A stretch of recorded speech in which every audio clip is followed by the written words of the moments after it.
Buongiorno, ben ritrovati a tutti, vediamo tanti commenti, saluto subito Aldo, Andrea, Romana, Gaetana, ciao Gaetana, Dio ce la mandi buona, Laura, Aldo ancora, super puntata, cosa dice Aldo? Vediamo, super puntata ieri sera, grazie di cuore Aldo, adesso ne parliamo anche perché abbiamo avuto l'esclusiva di avere il commissario, cioè il segretario della Lega del Veneto ospite a Ring ieri sera, è la prima volta che parlava. Buongiorno, e qualche notizia riguardo le DPCM e le scuole? Federica cosa pensa delle restrizioni?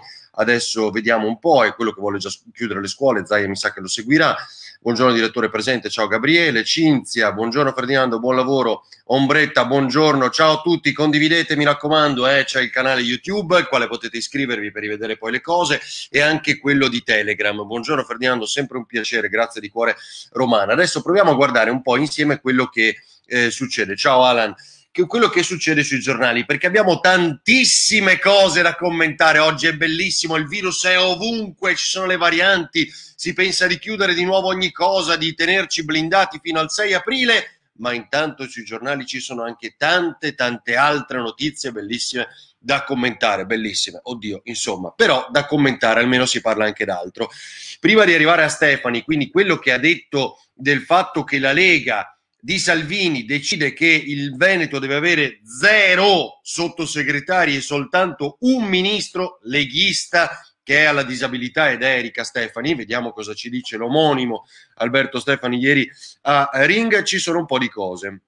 I vaccini che probabilmente verranno fatti subito e non immagazzinati per la seconda dose come è stato fatto sino ad adesso, almeno questa è l'idea del Veneto. L'addio ad Arcuri, questa è la notizia ovviamente che ieri ha riempito i giornali online, i telegiornali, l'arrivo del generalissimo, insomma tutto quello che riguarda ora la macchina dei vaccini, dove finalmente mettiamo qualcuno che di logistica se ne intende e che, per dire, è uno che ha lavorato da Kosovo, insomma un po' in tutto il mondo, è responsabile della logistica dell'esercito da circa dal 2018, è quello che per esempio ha gestito la costruzione degli ospedali da campo, lo spostamento delle bare di Bergamo, uno dei momenti più dolorosi e che tutti ricordiamo della prima ondata di questa maledetta pandemia. Bene, il tema ora diventa interessante perché evidentemente abbiamo messo finalmente uno capace, togliendo le inchieste, le telefonate con i giornalisti, l'acquisto delle mascherine dai cinesi,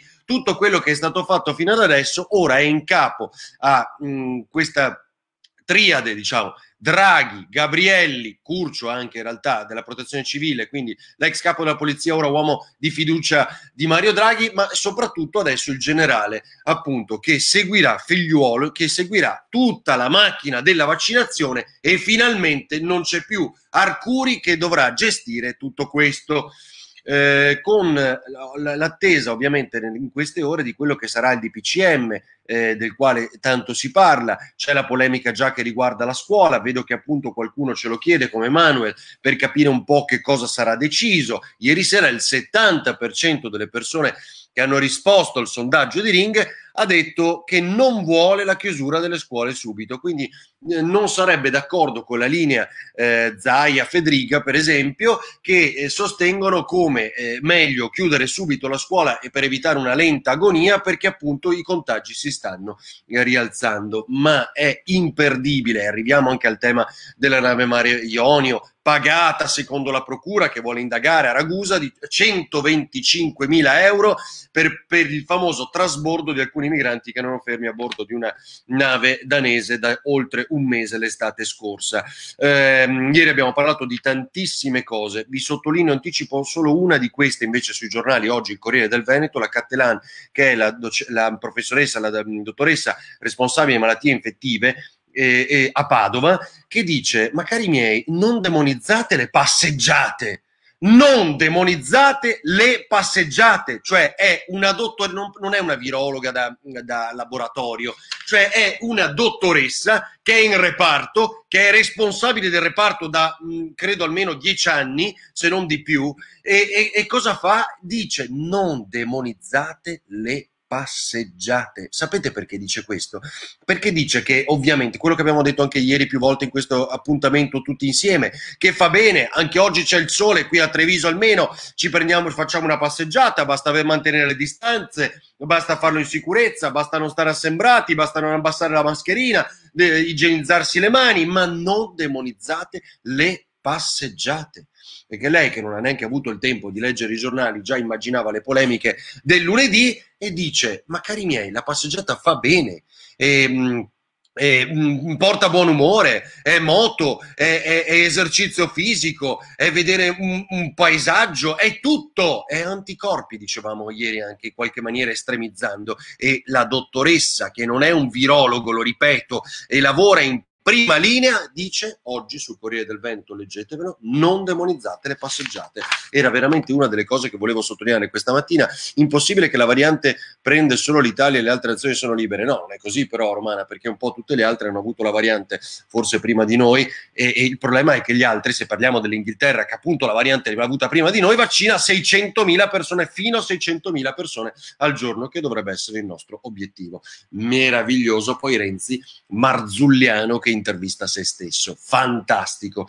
Allora, vediamo, il Gazzettino titola "La truffa dei vaccini ai parenti", perché c'è un caso molto interessante del quale poi parleremo a Padova, secondo il quale per la registrazione di una tabella online, anzi ve lo dico già subito, di un portale online, alcuni docenti e professori, quindi questa vaccinazione di questi giorni, avrebbero registrato con lo stesso codice fiscale anche altre persone per far vaccinare altre persone con una sorta di truffa. Stanno indagando e si parla di almeno 50 casi. Quindi è questo il titolo che sceglie il Gazzettino oggi per raccontare una storia tutta a nord-est, che dice Emilio: ma non si rendono conto che stanno mandando in depressione a mezza Italia? Non si può vietare la passeggiata all'aperto, ha ragione la dottoressa. E io sono perfettamente d'accordo con te, Emilio, ma soprattutto con la dottoressa Cattelan, che lavora al Malattie Infettive di Padova. Global Veneti pagati per salvare i migranti, è l'altro titolo del Gazzettino in prima pagina. Il Corveneto, scuole, Veneto pronto alle chiusure, ne avevamo parlato ieri appunto anche a Ring. Corriere nazionale, emergenza, rimosso Arcuri. E poi la Repubblica che dice: un generale contro il virus. Dopo 348 giorni Arcuri, mezz'ora di dialogo, glielo dice anche il sottosegretario alla presidenza del Consiglio, guardi che è finita qua. Non prendeva soldi Arcuri per fare il commissario, dicono appunto oggi sul Corriere, ricordano sul Corriere, ma bisogna guardare tutti gli altri incarichi. Torna a fare l'amministratore delegato di Invitalia a pieno titolo. E adesso, dopo 348 giorni, meno di un anno, l'inchiesta per 1,2 miliardi, le mascherine, il giornalista, le telefonate continue con questo giornalista ora interdetto, arriva il generale Figliuolo, come detto. Tra l'altro è quello che aveva anche istituito i drive-in, allestito i drive-thru, quelli in tutta Italia, cioè i tamponi fatti in auto, quindi quell'idea della logistica importantissima. Per quanto riguarda le scuole, che qualcuno mi chiedeva poco fa, ma andiamo subito alla Mare Ionio, c'è l'idea ovviamente delle stop delle lezioni in zona rossa, ma si dice anche in zona arancione. Ancora dobbiamo capire l'arancione scuro, che cosa c'è, cosa non c'è, tutto sto macello che ora cambia, e speriamo che non diventi ancora più confusione, perché guardate che è la stessa Cattelan in questa intervista che dice al Corriere del Veneto: attenzione, perché quando ci sono troppe regole vuol dire nessuna regola, ed è l'esatto effetto che probabilmente abbiamo vissuto più volte in questi mesi, quindi un macello in questa nebbia di informazioni. Il ministro Bianchi, quello che si presenta, ve lo ricordo, al giuramento davanti a Draghi con le mani dietro la schiena, la giacca un po' sgualcita, i fogli che si vedono dalla tasca, insomma quello che adesso l'ho imparato, mitico Bianchi imitato da Crozza, dice: ma se vogliamo chiudere le scuole tutte anche in arancione, allora dobbiamo chiudere anche i centri commerciali, perché non è possibile, cioè c'è una stranezza.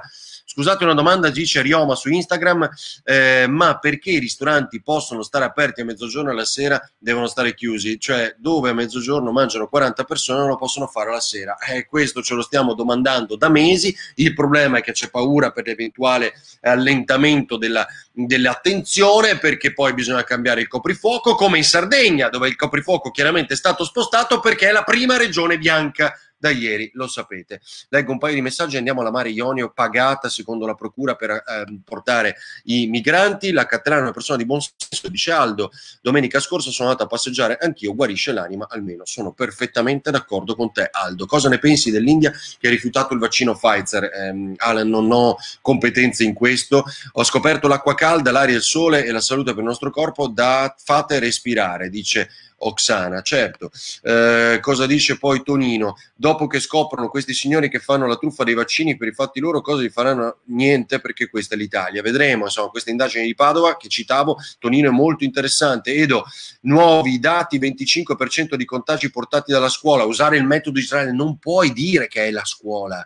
Edoardo, sei pazzo, non si può dire che è la scuola, perché la scuola è un posto assolutamente da preservare. Su questo ho litigato anche quando abbiamo costruito il documentario di un anno di virus, perché io ritengo prima, dopo la scuola, per carità, perché all'interno c'è massima attenzione, però che sia un grosso problema. Vogliono seppellire l'Italia, rovinarla e farla morire. Tiziana, buon lavoro, grazie, altrettanto. Allora andiamo velocissimi e arriviamo alla Mare Ionio. Ieri mattina blitz della finanza, molto divertente, cioè arrivano alla Mare Ionio, che adesso è la nave che è in dov'è? Alla Certosa a Venezia, e trovano Beppe Caccia dentro che dorme. È l'ex assessore della giunta Cacciari, uno degli indagati, insieme a Luca Casarini, Beppe Caccia, il comandante Marrone, e Alessandro Metz, il triestino.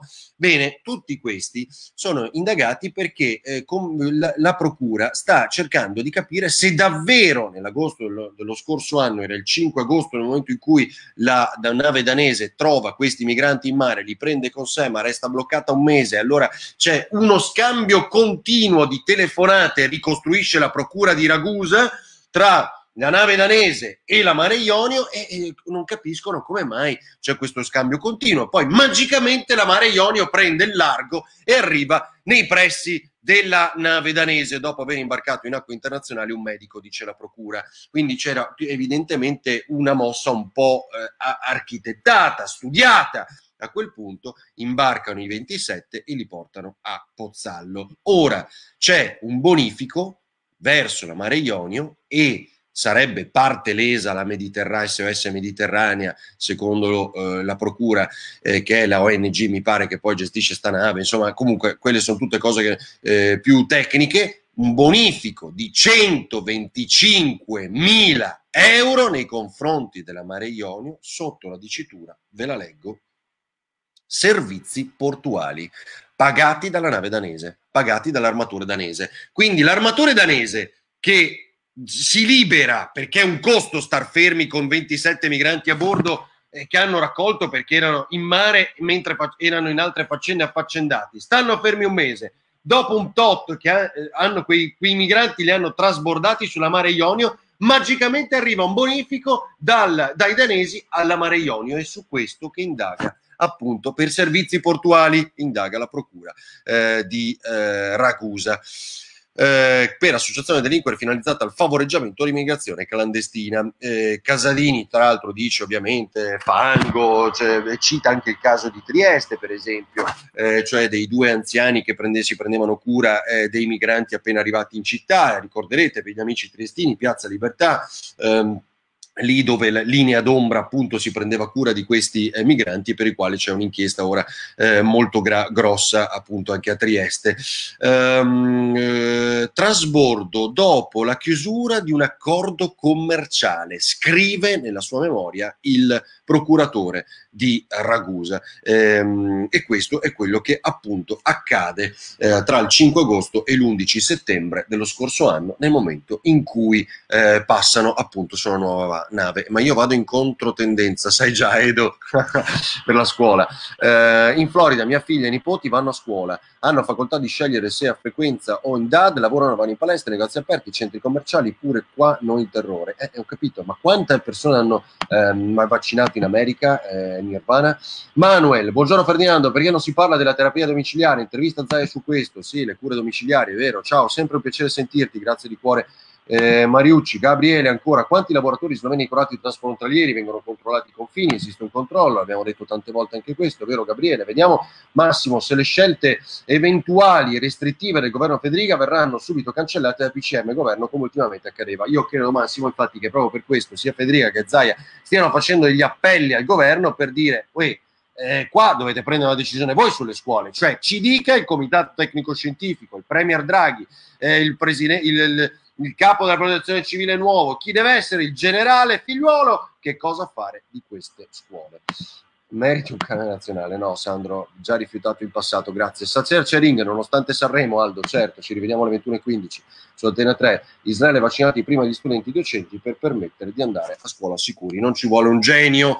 Allora, dove eravamo arrivati? Vi voglio leggere solo un paio di cose ancora su questa nostra stramba rassegna stampa, prima del Movimento 5 Stelle, di quel sondaggio, l'ho pubblicato ieri stamattina, proprio perché qualcuno lo commentasse, col più 6% del Movimento 5 Stelle, ma prima di questo il commissario, che è il segretario nazionale, cioè della Lega del Veneto, la Liga Veneta, Alberto Stefani, che ringrazio comunque perché ha scelto Ring ieri in esclusiva per venire a raccontare che cosa è successo nella Lega in questi giorni, dove ovviamente uno parla e poi tutti stanno zitti, perché anche qui c'è la paura, comunque è una caserma la Lega, su questo dobbiamo essere abbastanza onesti, perché comunque è difficile che ci sia una contestazione apertis verbis, insomma, cioè quindi in pubblico di solito i panni si lavano in casa, e questo è quello che fondamentalmente dice Stefani, che ci dice ieri sera a Ring, ho capito, Dare ci contesta, dice che io sono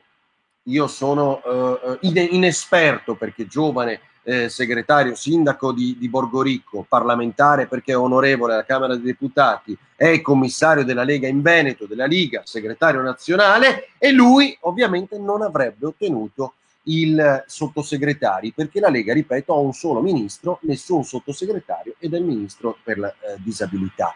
Quindi poca cosa per una terra come il Veneto. Anche il PD ha lo stesso problema e con cifre percentuali e gradimenti diversi, lo sapete. Ieri Achille Variati ha detto quello che diciamo qui da settimane, cioè che hanno vinto le correnti, cioè il PD ha scelto i sottosegretari, i ruoli di governo in base alle correnti e non per esempio a un aspetto territoriale come può essere importante quello della rappresentanza del Veneto, posto che qui non hanno neanche scelto un candidato PD contro Zaia, no?